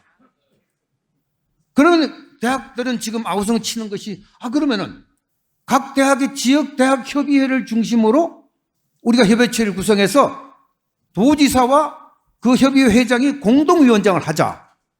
그런다고 해서 돈 가진 사람한테 우리가 무슨 얘기 하겠어요? 우리는 돈 받아야 되고 거긴 돈 가졌는데. 그래서 사실은 이 라이즈 시스템이라는 게 이게 아주 참 앞으로 어떻게 전개될지 모르지만 그래서 충북이 어떤가 봤더니요. 여러분 갖고 계신 27쪽 자료에 보시면은 충북에 그림이 하나 나와 있습니다. 저희가 충북대학 지역총장협의회를 하면서 충북의 담당 국장이 누군지 담당 부서가 누군지 오라고 했더니 와서 발표하라고 했더니 아마 모르긴 해도 어정쩡하게 이렇게 급히 만든 거 아닌가 싶어요. 이렇게 시스템이 딱 되어 있는 것 같지도 않아요. 왜냐하면 돈이 내려와야 돈을 줄 거 아닙니까? 주는 시스템을 만들 거 아닙니까? 그 광역자치단체들 다 탈 수도 없어요.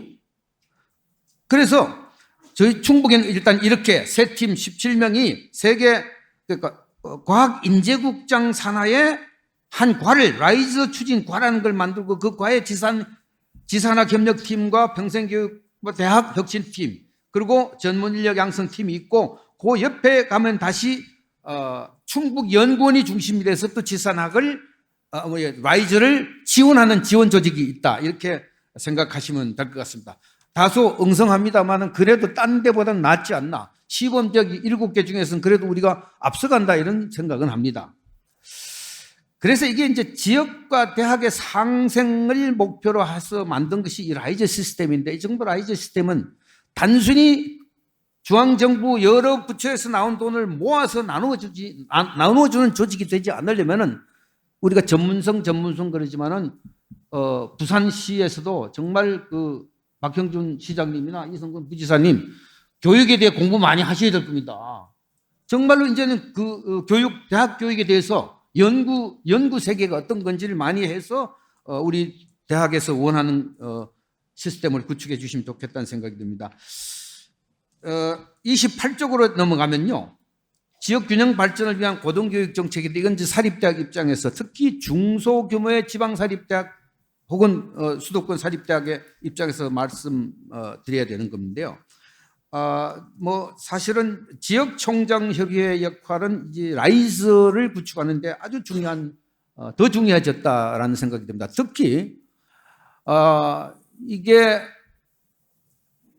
부산광역시에서도 아마 모르긴 해도 주로 부산대학을 차정인 총장님이 뭐 이렇게 많은 말씀하셨습니다만은 부산에서는 결국은 부산대학을 중심으로 어느 광역자치단체에도 틀림없이 지거국이 각 지역의 지거국이 결국 중심이 될 것이다.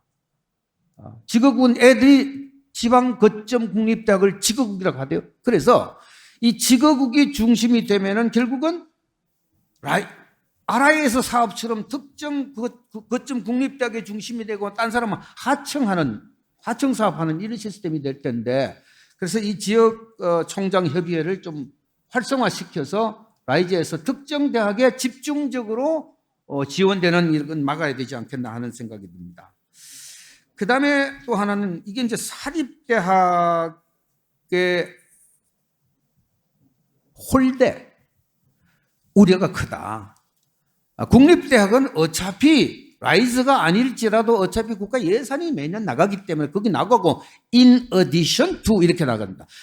예산은 예산대로 나가고 또 추가로 받는 셈이 되니까 이중 지원이라는 오해를 받을 수가 있다. 사립대학으로부터. 그런 생각이 듭니다. 특히 그 단적인 증거가 이번에 글로컬 대학 선정을 결과를 보면은 국립은 25개 대학이 냈는데 11개 대학이 돼서 44%가 됐습니다.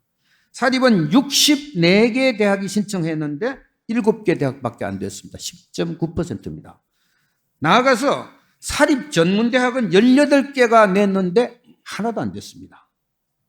이 말은 글로컬 대학 선정에서 이제 2개 거점 국립대학 2개가 빠져 있죠. 2개가 빠져 있는데 2개는 내년에 될 것이고, 그럼 거점 국립대학이 다 돼버리고 사립대학만 다들 문제 다 소외되는 것이 아닌가라는 그런 우려가 있다는 점을 말씀드리고자 합니다. 왜냐하면 우리나라 대학 교육은 국립대학만 아니고 사립대학이 오히려 더 큰 80%의 대학 교육을 담당한다는 차원에서는 이런 예산 배분에서 라이즈가 특별히 신경 써야 되겠다는 생각을 말씀드립니다. 그 다음에 또 하나, 그럼 이걸 해결할 수 있는 방법이 뭐냐? 사실은 대학 정원 정책을 이제는 좀 교육부도 국회도 솔직해질 때가 됐다. 과연 대학 정원을 이대로 가져가면은 서스테이너빌리티가 언제까지 갈 것이냐? 100만 명 시대에 만들어진 이 대학 47만 명이라는 대학 입학 정원을 그대로 끌고 갈 수 있을 것인가? 저는 불가능하다고 봅니다. 그래서 제가 지난번에도 산수라고 그랬습니다. 간단합니다. 100만 명 시대 입학 정원 결정된 것이 50만 명 밑으로 떨어진, 작년에 들어온 애들이 2002년에 출생한 애들이 온 게 45만, 46만이었습니다. 그걸 명백히 반으로 줄였으면 대학 입학 정원도 어떻게 반으로 줄여야 되는데 안 줄이니까 이게 제로섬 현상이 돼서, 제로섬 현상을 어떻게든 누군가 요거 안 올리고 하니까 플러스 썸 게임으로 가정을 해가지고, 그러면은 파이가, 절대 파이 사이즈가 모자라니까 모자란 건 외국 유학생으로 채워라. 그러다 안 되니까 성인 학습자들 채워라. 다음에 어디서 채울지 모르겠어요. 그래서 대충 떼어왔는데 이제는 그러지 말고 외국 학생들은 외국생하고 정원 외로 덤이고, 또 성인 학습자들도 나이 50대 중반쯤 돼서 퇴직한 사람이 무슨 대학을 또 나옵니까? 그래서 저는 솔직해져서 이제는 파이 자체를 줄이자. 제로섬 현상이니까 왜 지방과 수도권을 싸우게 만드나? 총장끼리 잘 지내다가도 이런 얘기만 나오면 다 다르잖아요. 그래서 저는 이건 아니라고 생각합니다. 그래서 방법은 일률적으로 다 같이 줄이든가 2분의 1로, 아니면은 3대 7로 줄이든가, 수도권은 배려하고, 아니면 모두에게 다 살리려면은 그냥 간단한 방법이죠. 일본식으로 가는 거죠. 전 대학에 그냥 입학 정원이 제대로 된 수도권 대학은 지원 안 하고 지방에 있는 200명, 300명 규모의 작은 대학, 일본에 한 450여 개 대학 중에서 그 전부 지방대학 소규모입니다. 정부에서 경상도로 200억씩 지원하고, 뭐 이런 과감하고 솔직한 교육부의 정책이 이제는 나와야 된다라는 생각이 듭니다.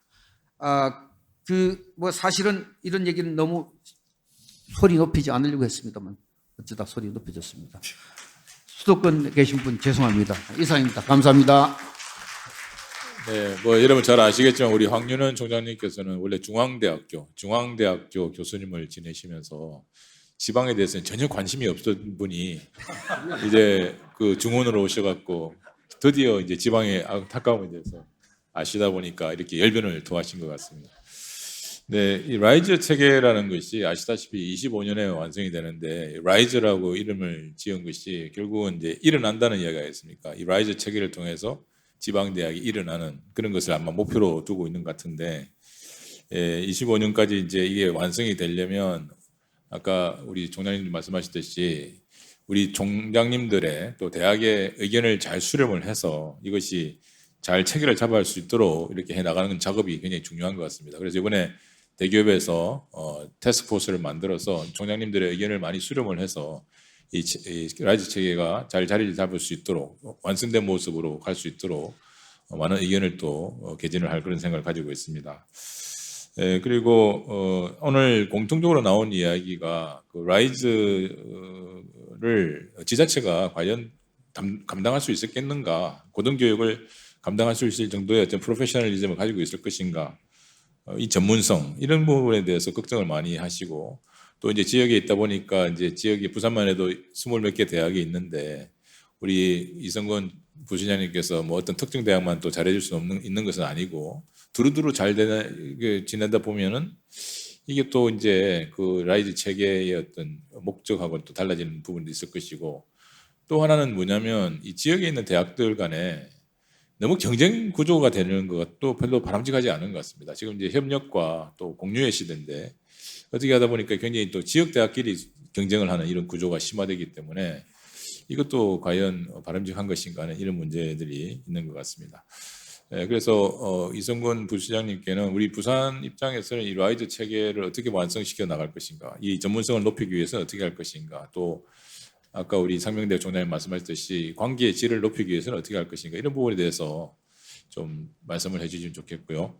지금 한 10분 정도 남았기 때문에 우리 총장님들 중에서 혹시 코멘트나 또 말씀하실 것 계시면 말씀하시고 맨 마지막에 이성근 우리 부시장님께서 답변하는 걸로 해서 마무리를 하도록 하겠습니다. 한 두 분 정도에게 기회를 드리도록 하겠습니다. 발언하실 때는 성함과 소속 대학을 말씀해 주시면 좋겠습니다.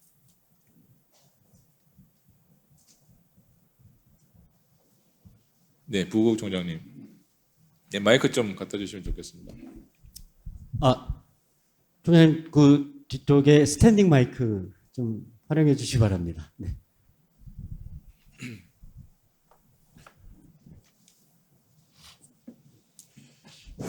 네, 여러 총장님들 좋은 말씀 많이 들었습니다.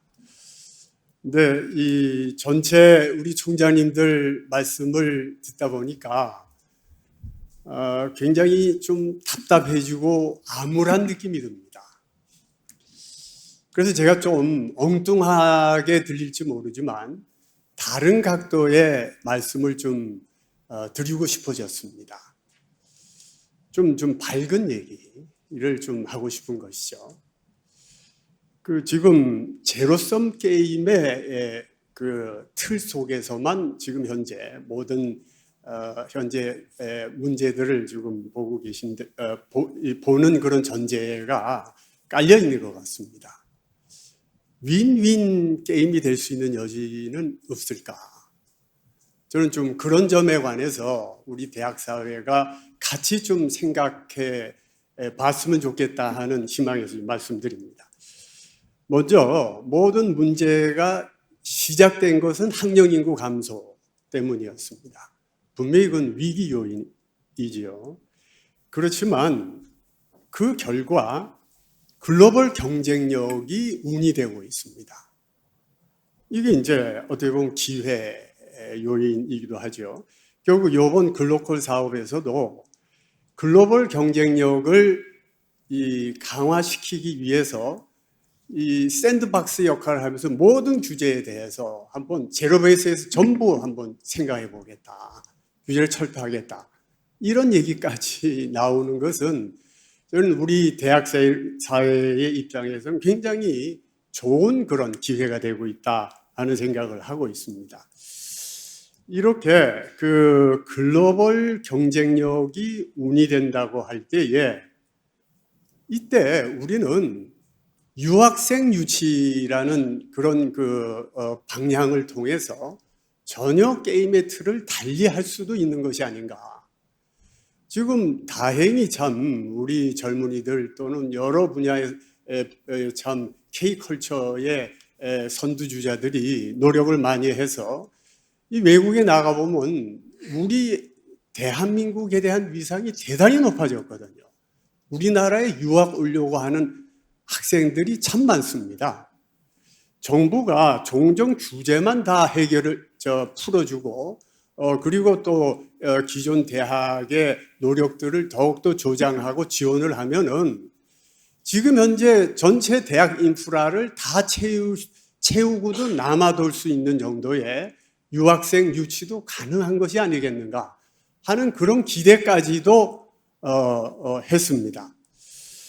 그래서 이 결국은 이제 그게 되려면은 과거에는 그게 안 됐던 것이 정부의 그 인구 정책이라든지 또는 이 법무부의 그 이민 정책 이런 것들이 완고하게 틀어잡고 있어서 대학이 뭘 하려고 해도 전혀 가능하지가 않았는데 근래 지금 이런 부분들이 다 유연화되면서 사실 이런 쪽으로 문제 해결하지 않으면은 이 급격하게 인구가 줄어드는 여기에 따라서 사회 공동화, 산업 공동화에 대처할 수 있는 길은 없지 않을까. 결국은 유학생 정책 그리고 또 이민 정책의 수정을 통해서 그래서 지금 이런 문제들을 해결할 수 있다고 볼 때에 대학은 그 받아들일 수 있는 플랫폼이 되는데 지금 그 많은 이 세계 지구촌의 젊은이들을 받아들일 수 있는 통로가 대학인데 이걸 줄일 생각만 할 것이 아니라 잘 활용해 가지고 지금 이 육체 노동 인력도 지금 수입하고 있는 판인데 이렇게 보다 고등 인력을 더 많이 받아들여서 대학을 통해서 우리 산업 인력으로 공급하고 그 중에 또 귀화도 시켜서 영어 문제 해결 안 되지 않습니까? 그걸 좀 해결하는 이런 방안은 되면 어떨까? 결국 이제 우리가 이런 사정을 정부도 이 길로 갈 수밖에 없을 거라고 보는데 결국 이제 글로벌화의 쪽으로 가는 것이고 그렇게 될 때 대한민국은 새로운 모습으로 가게 되고 새로운 어떤 단계로 들어갈 수도 있다. 아까 우리 전남대 총장님께서 우리 이성건 부시장님께서 워낙 프리젠테이션을 잘 해주시니까 다음번에는 서울, 부산, 기타 지역으로 나눠지지 않겠느냐 하는 우려도 말씀하셨습니다. 일단은 그게 필요하다고 봅니다. 그런데 그 다음 단계에는 서울, 부산에서부터 광주, 대구, 대전, 전주 이렇게 지속적으로 다극화 체제가 될 때 이게 바로 우리가 원하는 그 지역 균형 발전의 모습이 되는 것이 아닐까. 지금 일단 이 현재 가고 있는 방향으로는 갈 수밖에 없는 것 같아. 지금 현재 그대로 둬서는 일극화 체제 속에서 나라는 신음할 수밖에 없지 않느냐. 결국 앞으로 진행해서 일단 부산이든 뭐 어디든 간에 이 수도권 일극 체제를 극복하는 뭔가가 만들어지고 그 다음에 분명히 다극화 체제로 그렇게 가면서 우리가 원하는 그런 상태를 만들어야 되는 게 아닌가 싶어서 조금 좀 너무 어두운 얘기여서 좀 밝은 한번 생각을 해봤으면 해서 말씀을 올렸습니다. 고맙습니다. 네. 플로에서 한 번 더 정도 모시려고 그랬는데 주최 측에서 빨리 마치라는 쪽지가 들어왔기 때문에 이것으로 마무리를 하도록 하겠습니다. 그 짧게 좀 해주시겠습니까? 네, 짧게 그럼.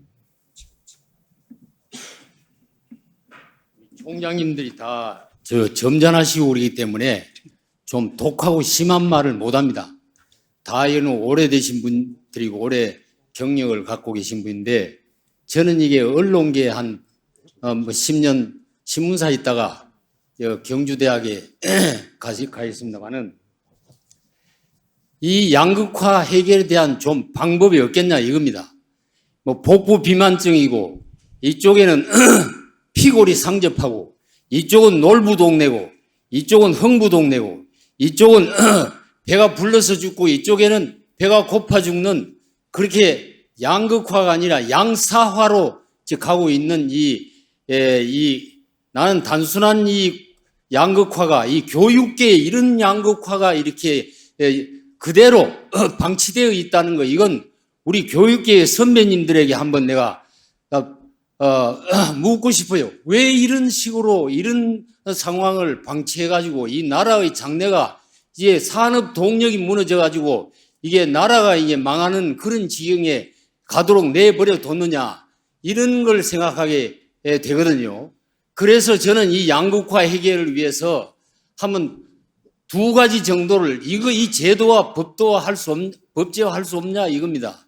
그래서 첫 번째 방법은 아예 적지학과 배정론입니다. 왜 서울대학에 조선해양학과가 왜 서울대학이나 스카이대학에 있습니까? 그리고 뭐 식품, 동물 뭐 이런 학과, 원자력 학과가 왜 서울 수도권에 있습니까? 저 원자력 있는 저 지방으로, 저 2차 전지 배터리 만드는 거 공장지대에 대학이 있는 데는 거기 과를 이걸 할 수 없습니까? 내가 이 교육위원회 국회의원들한테 물으니까, 아이고, 당신 그렇게 했다가는 이건 독재 공산국가가 되니까 이거 못한다 그래요. 이거, 그럼 계속 이렇게 됩니다. 그 다음에 왜 외국에서 학생 데리고 오도록 그렇게 길을 열었다면 왜 외국에서 유학생 데리고 오는 길을 계속 무슨 비자 규제, 명 규제 해가지고 걔들이 와서 불법 취업을 하든 그냥 날라버리든 좀 그 날라버려도 결국 대한민국 안에 있으니까 그 사람들이 와서 좀 애기도 낳게 하고 그래서 이 출산 문제, 저출산 이런 인구 문제도 해결할 수 있는데 그걸 왜 교육부에서 법무부에서 계속 막고 있냐 이겁니다. 그것도 확 열어버릴 일입니다. 이제 그 두 가지 제가 말씀 드리고 싶습니다. 정말 이 나라가 새로운 균형 발전, 이 나라가 앞으로 정상적인 국가로 발전하려면 이게 교육 정책을 근본부터 뒤집어서 이게 바꿔놓는 그런 정책을 우리 장제욱 회장님 좀 이게 목소리 좀 크게 덩치도 크시니까 이거 법 좀 바꾸는데 큰 힘 한번 쓰십시오. 간단히 하라 그래서 이 정도 하겠습니다. 이거 정말 한번 바꿔봅시다. 바꿔보시고 여기 기자님들 많이 계신데 이거 그냥 또 뭐 점잖하게 그렇게 쓰지 마시고 좀 뭐 그냥 세상 사람들이 이목이 집중될 수 있는 그런 좀 아주 기사 좀 크게 써주십시오. 감사합니다. 네, 감사합니다. 네, 그러면 우리 부시장님께서 간단하게 답변해 주시고 마치도록 하겠습니다. 네, 오늘 같이 토론자로 참석하신 총장님들의 내용들은 아마 이 옆에 배석하고 있는 교육부가 귀담아 듣고 아마 생각을 해야 될 지점이라고 생각을 합니다. 제가 답변 드릴 부분은 없고 마지막으로 우리 장제국 회장님께서 부산이 지산학 협력과 관련 좀 앞서가기는 하는데 과연 지자체가 지방정부가 얼마만큼 라이저 사업이라든지 이런 걸 떠안았을 때 전문성과 대학과의 신뢰관계를 어떻게 구축해 나갈 거냐라는 질문을 좀 답변을 했으면 좋겠다는 말씀입니다. 저희들도 아직 부족한 게 상당히 많습니다만 조금 더 딴 지도보다는 앞서가고 있는데 결국은 이 전문성이라는 것은 우리는 행정조직이지 않습니까? 중앙정부의 경우는 대학 고등교육기관에 대한 전문성이 이미 교육부에 축적이 되어 있습니다만 지방정부에는 그런 전담기구가 없었는데 우리는 이제 2년입니다. 타시도는 아예 없었고 그러면 우리가 있는 2년의 지산학 협력과가 그런 전문성이 있느냐 했을 때 저희들도 부족하다고 생각하는데 이걸 해결하는 방식은 결국은 거버넌스밖에 없다고 저는 생각을 합니다. 대학을 가장 잘 아는 사람은 저는 대학이라고 봅니다. 그래서 아까도 말씀한 것처럼 총장협의회에서 나아가서 저희 부산시는 지산학 협력 협의체라는 걸 이미 만들어서 거버넌스를 구축을 했습니다만 라이저 체계가 들어오면서 고등교육협의회를 곧 만들게 될 겁니다. 그래서 그 안에서 대학의 의견이 직접적으로 제안이 아니고 결정하는 단위까지 갈 수 있는 그리고 행정이 같이 토론하는 그런 기능으로 거버넌스를 구축하는 게 가장 큰 해법이라고 생각을 하고 그걸 뒷받침해 주기 위해서 저희 부산시의 경우는 아까 말씀드린 지산학 협력과가 3개 팀으로 되어 있는데 그 안에 전부 실무 단위였습니다만 저희들이 정책을 종합적으로 기획하고 펼쳐나갈 수 있는 그 신설 부서를 하나 저희들이 만들려고 합니다. 그렇게 함으로 해서 중앙정부하고 비교하면은 산업부와 교육부가 합쳐진 기능에 그 기능의 부서를 제대로 지산학 협력과를 만들게 되면 이게 경험이 축적되면 대학하고 소통하고 산업하고 연계시키는 이렇게 해서 라이저 체계를 제대로 꾸려갈 수 있지 않을까라는 게 저희들의 뭐 가치, 철학 이런 거라고 말씀을 드릴 수가 있습니다. 네, 대단히 고맙습니다. 네, 우리 고등교육이 참 안고 있는 문제가 오늘 적나라하게 다 드러난 것 같습니다. 이게 결국은 학령 인구가 감소하고 또 재정적으로 굉장히 어렵다 보니까 파이는 작은데 이제 대학들이 그 상황에서 어떻게 그 파이를 확보할 것이냐 이런 문제에서 다 발생하는 문제라고 생각을 합니다. 그래서 수도권과 비수도권의 문제가 있고 또 수도권이라 그래도 또 인서울이 있고 또 인서울이 아닌 또 수도권이 있고 또 국립이 있고 사립이 있고 또 소규모가 있고 또 대규모가 있고 뭐 여러 가지 상황에 따라서 다 목소리가 다를 수밖에 없는 이런 상황인데 이러한 상황에서 어떻게 우리 고등교육을 좀 더 선진화시켜 나가지나 하는 부분도 굉장히 어려운 과제인 것은 틀림없는 것 같습니다. 그래서 앞으로 좀 여러 가지 의견을 좀 모아서 좀 이렇게 실질적으로 도움이 되는 이 정책을 건의를 좀 해서 좀 이것이 실현될 수 있도록 하는 노력을 대기업에서 해야 되지 않을까 이런 생각을 해보는 그런 귀중한 시간이었던 것 같습니다. 오늘 발표해 주신 부시장님 감사의 말씀을 드리고요. 또 우리 토론해 주신 총장님들께 감사의 말씀을 드립니다. 이것으로 이 세션을 마치도록 하겠습니다. 대단히 고맙습니다.